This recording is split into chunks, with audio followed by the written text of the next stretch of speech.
ফেরত চলে যায়, কারণ এই P700 তো এক্সাইটেড ছিল, সে দুটো ইলেকট্রন বার করে দিয়েছে, তার মানে এখানে ইলেকট্রনের শূন্যতা হয়ে গেছে। সেই শূন্যতাটাকে কমপ্লিট করার জন্য, আবার এই সাইকেলটাকে পূরণ করার জন্য এই ইলেকট্রনের দরকার। সেই ইলেকট্রনটা কোত্থেকে পাবে? প্লাস্টোসায়ানিন থেকে। প্লাস্টোসায়ানিন থেকে দুটো ইলেকট্রন আবার P700 এ ফেরত আসে।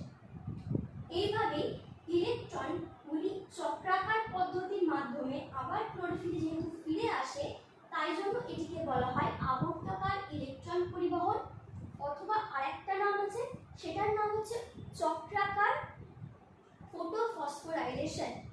এখন চক্রাকার ফটোফসফোরাইলেশন কেন বলা হয়? আরেকটা নাম যেটা, সেটা হচ্ছে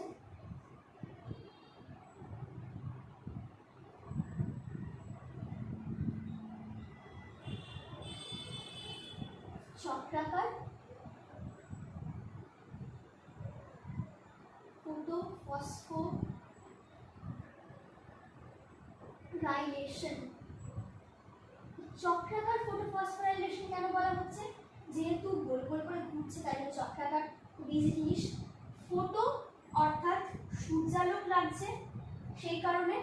ফসফোরাইলেশন কারণ এখানে এটিপি তৈরি হচ্ছে, সেই কারণে